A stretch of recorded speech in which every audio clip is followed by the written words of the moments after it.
Assalamualaikum warahmatullahi wabarakatuh. Alhamdulillah, kita panjatkan rasa puji syukur untuk sahabat-sahabat semua dimanapun Anda berada ya. Kali ini kami akan membagikan yaitu kajian dari Gus Baha, yaitu bagaimana cara melihat dunia agar tak tertipu. Untuk itu marilah kita ikuti langsung kajian dari Gus Baha. Terus contoh kedua begini, kenapa Allah begitu murka ketika orang tidak mengerti hak-haknya Allah? Bukan karena Allah anarkis atau keras, tidak. Memang secara akal pasti begitu. Saya sampai tak beda ini, lihat contoh gampang-gampang saja, tak wari logika. Kalau ada orang buta lewat kemudian nabrak tembok, karena apa dia? Karena buta kan? Buta itu maknanya apa? Tidak tahu. Akibat tidak tahu, nabrak tembok. Ya kan? Karena tidak tahu nabrak tembok, karena tidak tahu terjatuh di sungai, karena tidak tahu terjatuh di jurang. Sekarang juga sama. Orang karena tidak tahu pentingnya agama, tidak tahu pentingnya Allah, kemudian dia fokus ke duniawi. Akhirnya ya nabrak tembok. Natijanya sama enggak? Saya ulang lagi ya, orang buta karena tidak tahu nabrak tembok. Orang fokus untuk perempuan cantik atau melihat apa, kemudian dia tidak tahu depannya juga nabrak. Untuk menjadi nabrak itu syaratnya tidak tahu apa tahu? Bisa dua-duanya. Tidak tahu ya sebabnya nabrak, fokus ke yang lain ya bisa. Nah, maka tidak tahu ya sebab nabrak, fokus ke yang lain juga sebab nabrak. Nah, mata kita, hati kita ini sudah dipenuhi hal-hal yang tidak penting, sehingga kita lupa dari hal yang penting. Kayak tadi kita mau minum kopi saja, fokus sampai meninggalkan anak main sampai jatuh. Berarti minum kopi sebenarnya tidak satu kebodohan, tapi ketika membiarkan anak kecil jatuh itu adalah kebodohan. Sebetulnya makan menikmati dunia itu tidak kebodohan, tapi ketika Anda melupakan Allah itu menjadi satu apa? Kebodohan. Ini disebut kamu jangan terlena oleh kehidupan apa? Dunia. Nah, kenapa terlena? Itu kakean delok. Mulane Nabi itu ora tau delok dunia. Nabi saya ini tak latih gitu di wali, tapi bukan dimah. Kulon itu belum pernah delok. Saya pernah punya kakak wakil bupati, punya teman gubernur banyak tuh. Kok delok susu rawani sih? Mergo khawatir seneng. Nabi itu pernah, Nabi itu jenenge manusia, pernah lewat gitu. Kemudian tonggo-tonggone Nabi kebetulan pas pulang bawa unta-unta banyak. Itu Nabi melihat mungkin 0, sekian detik. Itu dilori pangeran, la tamuddanna ainaika ila ma matta'na bihi azwajam minhum zahratal hayatid. Jadi misalnya kayak Roger misalnya dulu wong numpak Alphard pejabat ono sing bukakno. Enak aja nak jadi wong ngono iku. Kalimat itu direkam oleh Allah bahwa Mustafa pernah ngomong enake jadi wong iku numpak Alphard ono sing bukakno. Tapi kita tetap kirim. Sehingga nanti di akhirat kalimat itu direkam misalnya nanti ternyata yang numpak Alphard misalnya nyuwun sewu misalnya yang numpak Alphard tadi tetap di neraka, kamu ya ikut di neraka karena dia menikmati Alphard lali akhirat, kowe yo ngangen-angen kepengen seperti itu, maka poinnya sama kalau mlebu neraka bareng. Terus ada orang sujud di musola melarat sujud, kowe tak pernah enake dadi wong iku, padahal sujud itu yang menjadi orang masuk surga. Terus kowe ditakoki ning akhirat, kowe tahu angen-angen dadi wong sujud mboten nate, tapi dia tahu angen-angen mewah nate. Yes, seneng ono kira-kira gitu.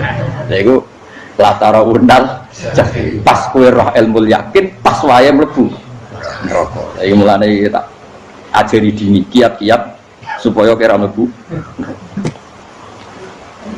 Makanya latih melihat dunia gue juga kesuwen. Misalnya di konco jadi pejabat. Kalau nanti di keluarga pejabat, sampai sekarang pun saya sering punya teman. Buat nanti kalau melihat bahwa dia pejabat, karena saya takut dosa. Saya melihat dia seorang mukmin yang sujud, yang sholat. Saya bodoh sekali kalau melihat dia pejabat, karena itu tidak ada artinya di akhirat. Saya sampai sekarang yang saya melihat presiden orang yang mukmin, sehingga saya harus hormat. Saya melihat bupati orang yang mukmin, sehingga saya harus hormat. Melihat sampean ini wong. Jadi saya ulang lagi ya. Makanya saya itu nanti kalau sampean alim sudah kayak saya, itu pasti tidak kagum sama sahabat. Sahabat itu, apalagi Rasulullah ya tentu. Sahabat dulu aja yang gampang ditiru. Sayyidina Umar ketika ditusuk oleh siapa? Abu Lu'lu siapa? Al-Majusi. Abu Lu'lu itu seorang Majusi. Dan Umar itu orang pendendam, dia orang pendendam. Tapi tentu karena dia orang baik, ya pendendamnya hal-hal yang baik. Coba kalau kamu ditusuk orang itu dendam nggak? Kira-kira sebagai manusia kan dendam. Itu tanyanya begini sama yang dia taruh sekarang orang dekatnya.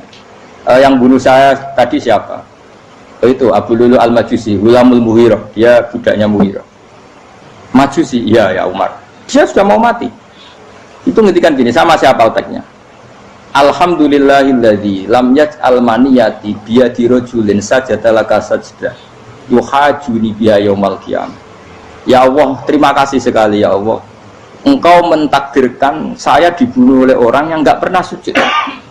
Kalau saja dia pernah sujud, maka dia berhak menuntut saya dengan sujudnya untuk masuk surga. Artinya gini, kalau dia ditusuk orang yang pernah sujud, misalnya Sayyidina Umar kok ditusuk oleh Ruhin, kemudian Umar masuk Ruhin masuk neraka, aku tetap pedih Gusti. Isowai sujudnya dia menjadikan nggak berhak masuk neraka. Artinya Umar sangat hormatnya pada sujud itu dia nggak berani. Jadi kira-kira kok Umar sujud gue, itu kira-kira rawani masuk anak gue mlebu neraka. Piye-piye di kekuatan sujud yang mempotensikan tetap dia masuk surga. Makanya dia seneng, dedamnya kesampaian. Syukur lah, langsung mateni aku nggak tahu sujud. Jadi tak patut tahun bun rokok langsung geludeng ini kira-kira gitu. Saking hormatnya ambek sing jenenge sujud. Tapi kita sekarang enggak. Rawong ning musala sujud, ya jangan wong nganggur. Otak kita ini sudah PKI lah kamu. PKI halus. PKI yang tanpa kartu, paham? Makanya Allah kalau muji sujud itu enggak, sampean tak latih supaya baca Quran yang benar. Kayak apa Allah bikin Ka'bah? Kayak apa mulianya Ka'bah? Itu dibikin Allah untuk apa? Lil akifina wa ta'tusai warrukais sujud, dan untuk orang-orang rukuk dan sujud. Ketika Allah menurunkan rezeki di bumi dan di langit, itu perhitungannya Allah masih itu asli. Rabbana liyuqimus shalah faj'al afidatan minan nas tahwi ilaihim warzuqhum minas sama. Gusti, ben nak sujud ku kuat. Piye-piye menungso nak ramangan ra kuat. Nak is kuat dia tenaga yo ben sujud. Liyuqimus shalah.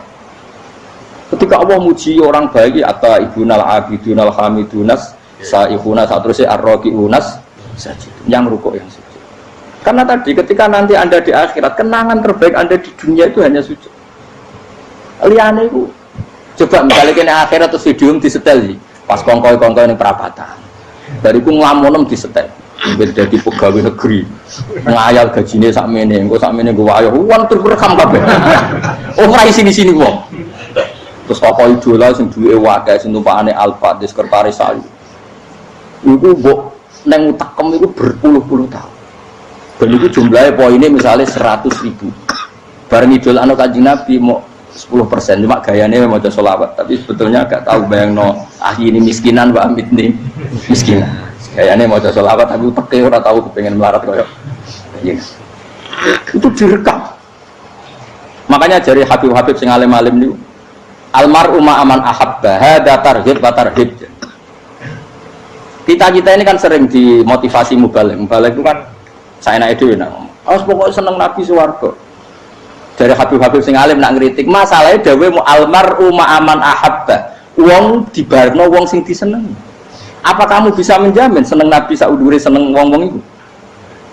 Jangan-jangan kita lebih berkeinginan seperti orang tertentu yang kaya raya, yang terkenal, yang hebat. Meskipun gue oleh sana muni seneng Kanjeng Nabi. Jangan-jangan status cinta kita terbukti ke orang itu. Iya toh, misalnya gambarnya pasang neng kamar, puas, partai, uang, kuasa.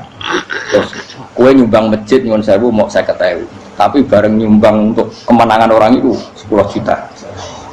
Nyebut uang itu satu hari 100 kali, nyebut Nabi benak sholat.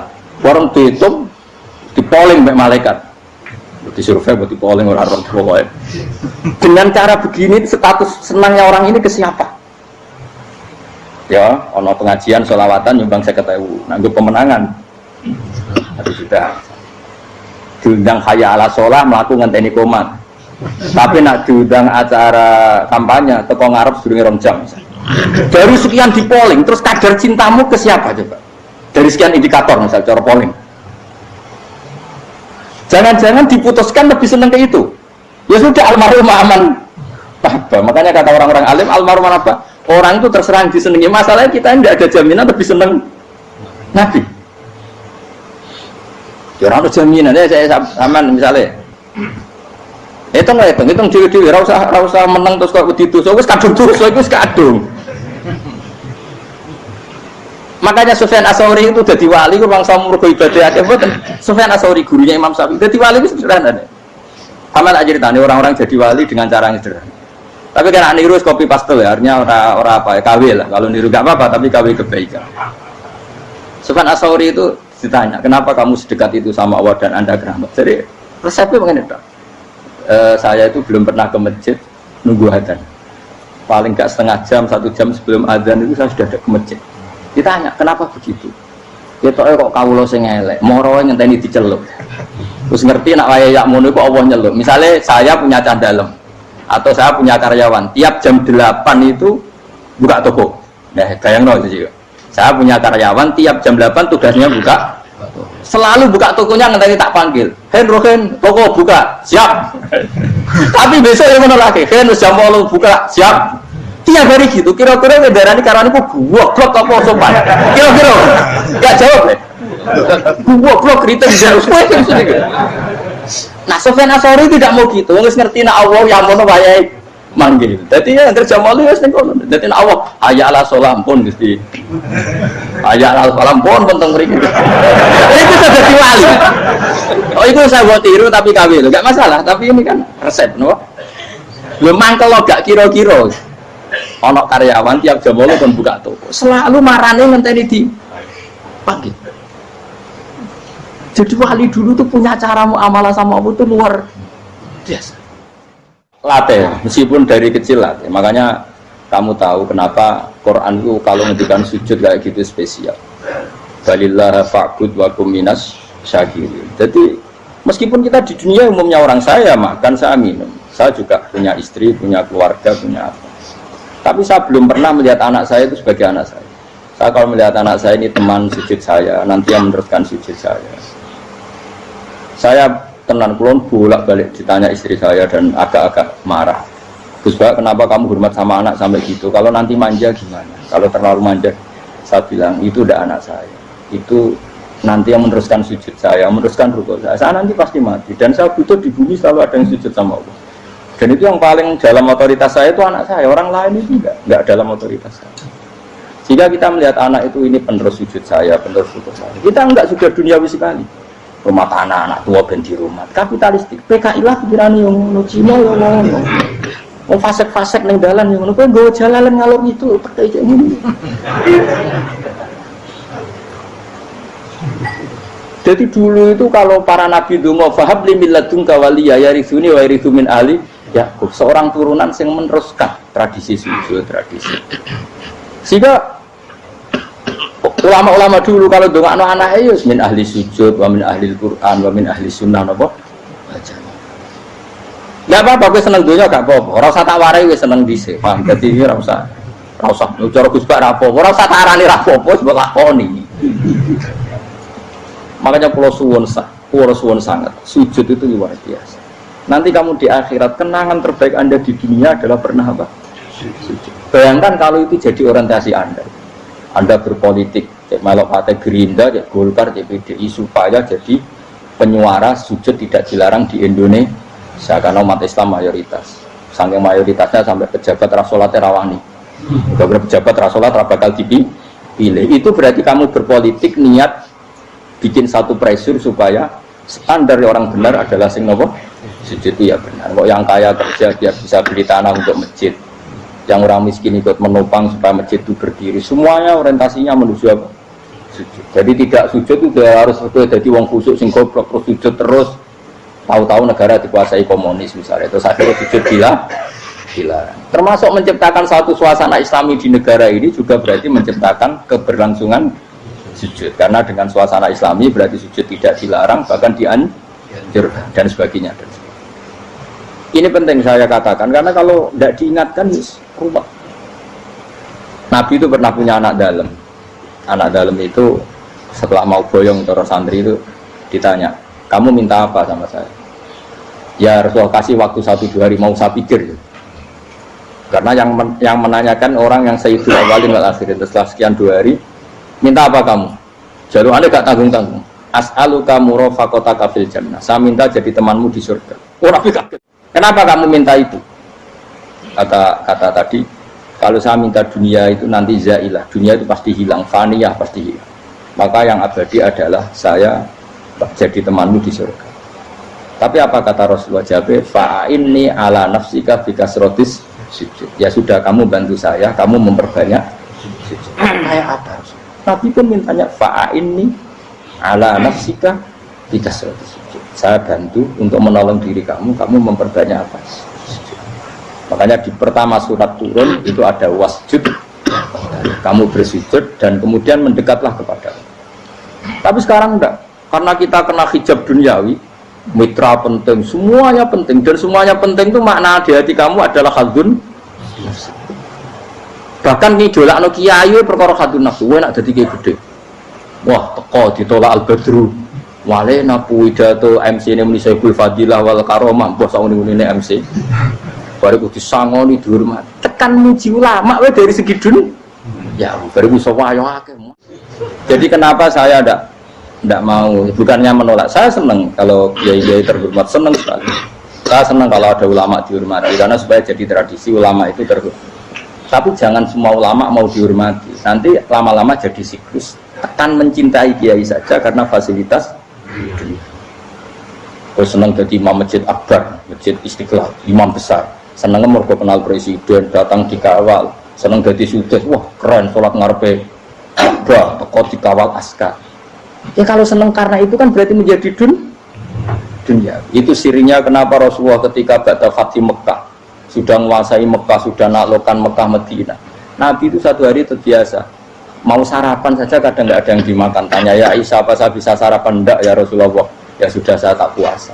Supaya tetap terkontrol bahwa umatnya mencintai beliau bukan karena kebesaran. Itu Rasul. Itu setelah periode Mekah loh, jangan kira itu periode Medina. Apa? Itu periode apa? Medina loh. Periode yang setelah Nabi punya segala. Tapi Nabi tetap seperti itu. Kenangannya Aisyah sebagai istrinya apa coba? Dia cantik sekali. Aku tahu jajal turun ngarepin Nabi terlentang. Ya Nabi tetap sholat. Nah beliau sujud sikilku tak ingkret no. Nah beliau ngadeg tak lonjoro meneh. Jadi Aisyah wa ana muqtaridotun bene adi turu terlentang. Jadi cara ya sudah terlentang. Nabi nak sholat suwinya, dia tetap sholat. Saya ulang lagi, harus dipikir secara matang-matang bahwa kita tidak boleh terlena oleh kehidupan dunia. Menjadi bodoh kan Anda minum teh, kemudian anak Anda jatuh di pinggir Anda. Paham? Nah sekarang menyangkut mukjizat. Ini masih tentang ayat ini, nanti sampean tahu logikanya. Tak bedain, tidak jawab satu-satu aja. Karena iman sarannya harus tahu. Fa'lam itu tak tahu. Fa'lam annahu la ilaha. Ketika sekarang telur, saya memberitahu misalnya, telur ini sudah dipitik, cara kowe mungkin tor. Ayo jawab satu-satu. Mungkin kan? Tapi pertanyaannya, saat telur menjadi pitik kemudian mungkin, dan ayam ini bisa terbang, bisa selingkuh, bisa punya anak turun, itu menjadi mungkin itu kan kamu pun tidak ikut menciptakan. Ikut nggak kamu menciptakan telur menjadi ayam? Tidak kan? Kan di luar kudrah kamu, di luar kemampuan kamu. Tapi kamu bilang itu mungkin. Ada onta yang buting, yang sudah hamil sudah. Kamu bilang nanti onta ini mau punya anak, dan anaknya nanti bisa jalan seperti induknya. Kamu katakan apa? Mungkin. Tapi saat Anda katakan mungkin, Anda ikut menciptakan enggak? Enggak kan? Tetap itu kudrahnya Allah. Tetap itu. Maka para nabi itu tidak tahu bedanya antara onta yang keluar dari indukannya dan keluar dari batu. Itu syaratnya jadi nabi, syaratnya jadi wali. Nah, saya kira orang nabi. Makanya Nabi Soleh ditakoi, bukti nak kudrahe pangeran ubi. Lah kamu minta apa kata Nabi Soleh? Silahkan ada onta keluar dari batu itu. Nabi Soleh bisa. Ya tenan terus onta keluar dari batu yang dia pun tidak bisa. Iku sok beda no. Kalau telur menjadi ayam mungkin. Sapi keluar dari indukan mungkin. Biji padi menjadi padi besar mungkin. Tapi nak watu kok jadi biji padi mukhal. Lu saat yang dikatakan mungkin-mungkin itu apakah manusia ikut memberi? Tidak kan? Ikut menciptakan? Harusnya kan tetap bilang, yo aku menyaksikan itu karena ada kekuatan X yang menciptakan itu. Harusnya dia kalau mau konsisten kan, saya tidak bisa menciptakan telur jadi ayam, tapi ada kekuatan lain yang menciptakan dan saya tidak bisa. Jadi telur keluar dari ayam ya kita tidak bisa menciptakan. Sapi keluar dari induan ya kita tidak bisa menciptakan. Termasuk untanya Nabi Soleh yang keluar dari batu besar kita. Makanya semua Nabi itu tidak tahu bedanya. Itu bedanya Nabi sama enggak Nabi. Makanya Nabi itu tenang ya, masyhur. Ketika perang Khandaq, Nabi itu kelaparan. Kemudian Jabir datang, ya Rasulullah, istri saya menyiapkan makanan untuk orang 6 karena kambingnya hanya kecil. Maka hanya orang 6 saja engkau boleh datang ke situ. Tapi Rasulullah dengan santainya, ya ahlal Khandaq. Padahal yang ngeduk Khandaq itu sekitar 3.000, ya ahlal Khandaq. Halumu ilayya, yuk ke Jabir, karena Jabir sona atau aman, bikin makanan untuk kalian. Itu 3.000 orang. Wah, Jabir dimaki-maki sama, sudah bilang untuk orang 6 Nabi, ya apa-apaan orang banyak, itu mesti tidak cukup, kita mana. Nabi santai, bilang ke istri kamu, Jabir jangan buka makanan itu kecuali saya. Ya, pakai Nabi matur pengiran, Gusti ini cukupkan untuk orang banyak. Sama Allah di ACC ya terus cukup. Karena bagi Nabi tahu betul. Sekarang ketika beras menjadi beras, apa dalam kudrah kamu, dalam kemampuan kamu, enggak kan? Ketika sistem tubuh kita makan kemudian jadi kenyang, apa dalam kemampuan kamu? Kue muni mangan maknane sego balebokno mulut, terus kue darani punya kemampuan makan. Apa setelah itu kamu mengendalikan sistem saraf kita, sistem urat kita? Enggak kan? Jadi Nabi itu rara bedanya, justru itu jadi Nabi. Karena dia enggak pernah terjebak, Nabi enggak pernah terjebak oleh yang dili. Makanya cara pangeran, wa ma min dabatin fil ardi wala ta'iri yatiru bi janahihi illa umamun amsalukum. Ketika orang kafir minta bukti kudrahe Allah itu apa? Kayaknya Nabi itu didono manuk. Lah manuk terbang bukti kudrahe Allah. Ya biasa mata manuk terbang, wis suwe nak manuk terbang. Bukti kudrahe ning ndi? Lha iku tekek wis emper. Lha bukti kudrahe kowe ora iso gawe kan?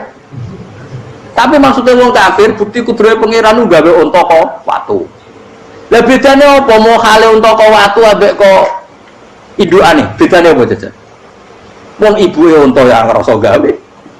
Apa ibuke unta bisa menciptakan anakan unta? Kan tidak bisa juga. Manusia juga ada. Jadi itu wis cukup jadi kudrahe. Tapi manusia anggar barang sering terjadi darani mungkin. Maknane mungkin dekne sing menentukan mungkin atau tidak. Padahal zaman mungkin pun dia tidak ikut menciptakan. Ini lengil. Makanya itu kenapa Allah akhirnya bikin mukjizat supaya orang itu ingat kedahsyatan kudrahe Allah. Sebetulnya mukjizat itu tidak penting. Maksudnya tidak penting tadi untuk iman sebetulnya tidak perlu mukjizat. Makanya ketika Rasulullah SAW ingin nuruti mukjizat yang diminta orang kafir, Allah malah ngelingno inna fi khalqis samawati wal ardi wakhtilafil laili wan nar. Sajane ana langit, bumi, ada lautan, ada apa sudah bukti kudrahe Allah. Nah sekarang mukjizat kok ngenteni unta keluar dari apa tadi? Batu, untane Nabi Soleh. Lautan merah di sebelah tongkatnya Nabi Musa terus terbelah. Itu dari mukjizat. Kalau itu maknanya mukjizat karena manusia tidak mampu, apa manusia mampu bikin lautan? Kan tidak mampu juga. Kenapa itu tidak dikatakan mukjizat? Lagi-lagi karena wis kena mataul huruf. Paham jelas ya? Makanya kata Allah, saiki wong ora percaya hari kebangkitan. Alasannya masa manusia jadi tanah menjadi manusia? Nah, memangnya manusia yang sekarang hidup itu dari apa coba? Sengkit nado melok pileg, pilpres, melok dukung mendukung itu memangnya dari apa coba? Dari tanah kan? Mestinya hari kebangkitan sejati ya sekarang ini orang-orang dari tanah sekarang berkeliaran ini nusgo jalalan mu'alam idul maknani. Itu ya kok lemah. Kemudian setelah jadi tanah mati, orang engkar, wah ini nggak mungkin jadi manusia lagi. Padahal zaman sekarang jadi manusia itu karena kudrahnya manusia apa karena Allah? Karena Allah. Dan manusia sekarang dari tanah apa enggak? Dari tanah. Harusnya ya berpikir seperti itu. Kalau kudrahnya Allah bisa menjadikan manusia sebanyak ini dari tanah, tentu Allah tetap mampu nanti setelah jadi tanah menjadi manusia. Itu malah kula nu wedi mbek urip nggih wedi tenan. Karena tadi dari hidup menjadi tidak tahu. Annasamun wa idza matu tidak tahu. Kita semua punya tidur setelah mati baru karena baru tersadar. Makanya analogi itu penting, kias itu penting. Biasa beri contoh berkali-kali saya menyontohkan. Sampean tak warai hujah ulama. Nanti pasti sampean taslim itu pasti nyerah. Kalau kamu disebut jeleknya oleh orang lain, kamu mangkel nggak? Mangkel kan? Itu Imam Ghazali gini, kamu tak kasih resep supaya kalau ada orang mengingatkan kejelekan kamu itu tidak mangkel. Apa itu resepnya? Misalnya gini, di baju saya ini, inna fi thawbika akroban wa hayatan di baju kamu itu ada kalajengking yang berbisa atau ada ular yang berbisa, ada orang mengingatkan itu, kamu terima kasih apa enggak? Terima kasih, karena ada sesuatu yang bahaya di diri kamu, diingatkan, dan karena diingatkan itu Anda terus bisa menghilangkan sesuatu yang bahaya tadi. Sekarang kamu punya sifat hasud, sifat dengki, sifat riya, sifat-sifat yang buruk, itu sesuatu yang mencelakakan kamu di akhirat. Kemudian ada orang mengingatkan itu, harusnya kan kamu